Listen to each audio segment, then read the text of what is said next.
Hello विद्यार्थी, good evening everyone. आज मैं शाम को वीडियो बना रहा हूं, इसलिए सारे को मैं आज गुड इवनिंग बोल दिया। चलिए, आप सभी का मेरे YouTube चैनल में बहुत बहुत स्वागत है। आज हम लोग इंग्लिश के नेक्स्ट चैप्टर को देखते हैं और चैप्टर का नाम है बाउंडेशन। BOUNDATION, बाउंडेशन। बाउंडेशन का मतलब होता है बाध्यता। बाउंडेशन का मतलब होता है बाध्यता।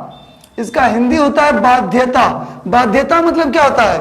जोर जबरदस्ती मजबूरी, इसे ही बाउंडेशन कहता है। शुद्ध भाषा में हम लोग शॉर्ट में जोर जबरदस्ती मजबूरी, जिस वाक्य में यह अर्थ आएगा उसे हम लोग बाउंडेशन कहेंगे, ठीक है। लेकिन इसका एक डेफिनेशन होता है बाउंडेशन का, BOUNDATION, बाउंडेशन। मैं स्पेलिंग बोल रहा हूं ताकि किसी विद्यार्थी को कोई परेशानी ना हो।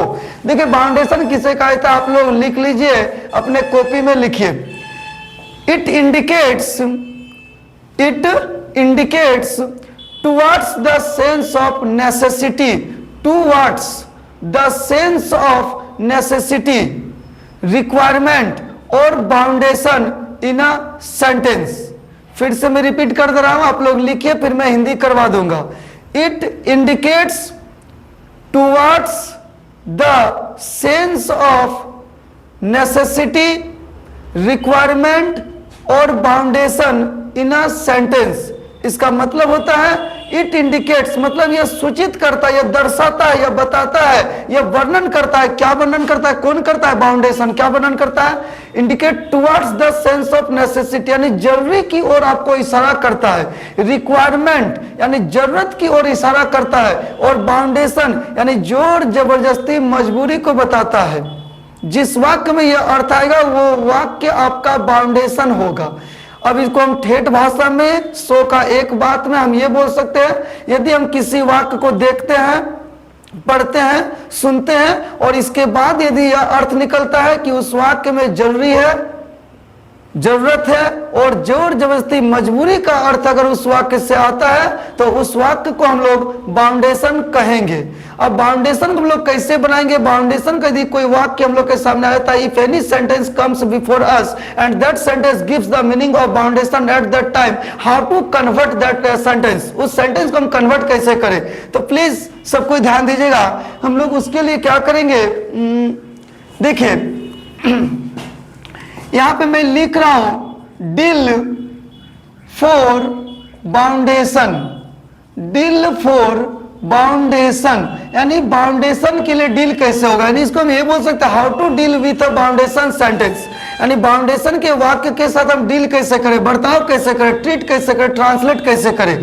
तो देखिए, कोई भी वाक्य हम लोग के सामने जो आता है ना, वो वाक्य या तो प्रेजेंट में आता है, या तो वो वाक्य पास्ट में होगा, या तो वो वाक्य आपका फ्यूचर या फिर कंडीशंस में होगा।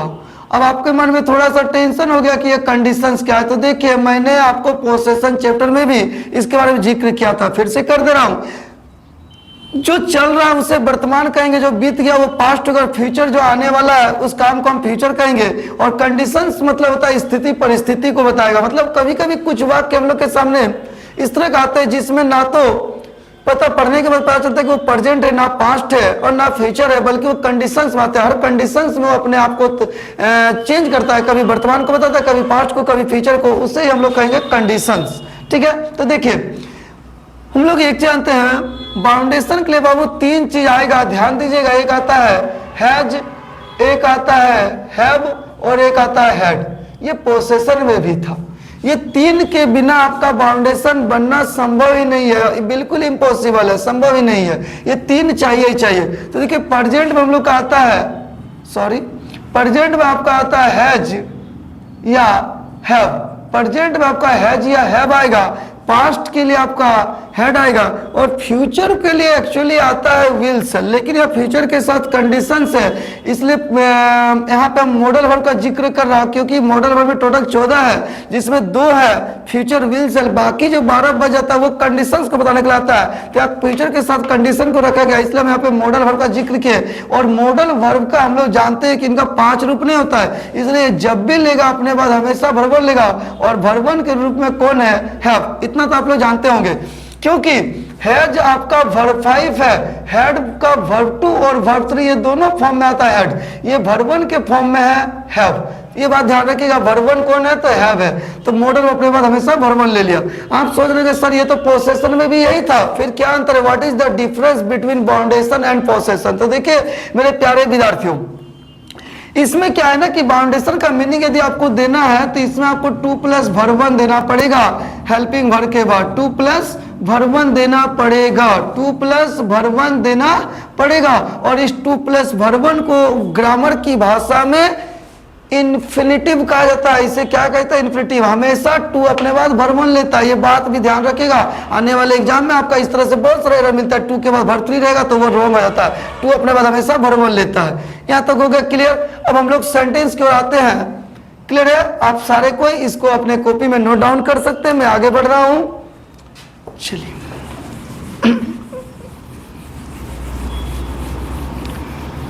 तो देखिए पहला सेंटेंस हम दे रहे हैं और उस सेंटेंस को पढ़ने के बाद आप मेरे बोलने से ये मत समझिएगा कि बाउंडेशन है जब तक आपका दिल ना कहे।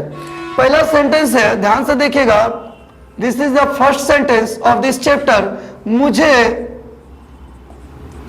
जाना है, या हम बोल सकते हैं मुझे जाना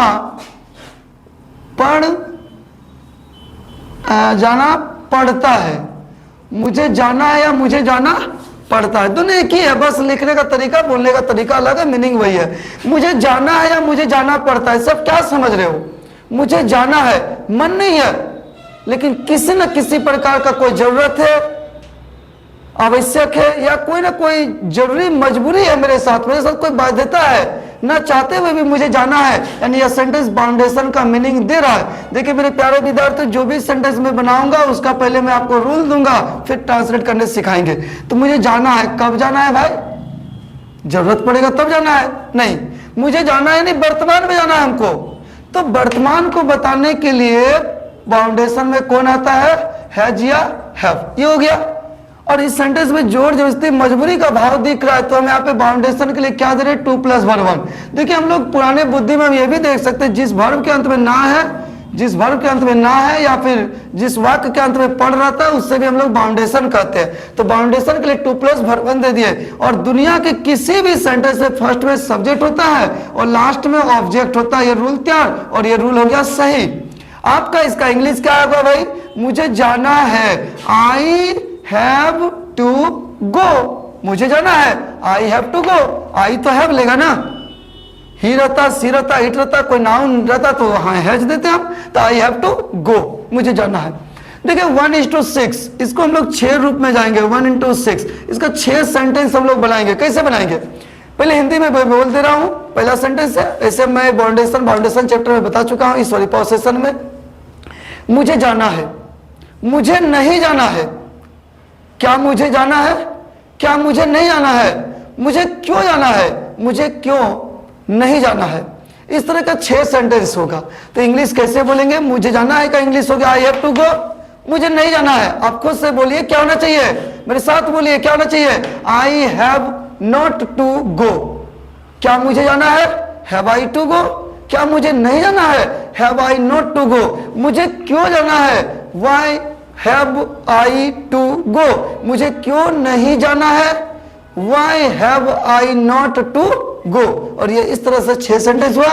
आप इस तरह का सिमिलर मिलता हुआ प्रेजेंट का 10 सेंटेंस प्रैक्टिस कीजिए, आपके लिए बहुत बेहतर होगा। मैं अगला सेंटेंस की ओर आता हूं।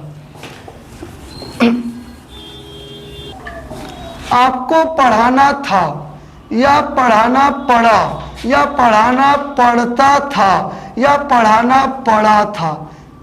भाई ध्यान दीजिएगा, राइटिंग को मत देखिए, ज्ञान को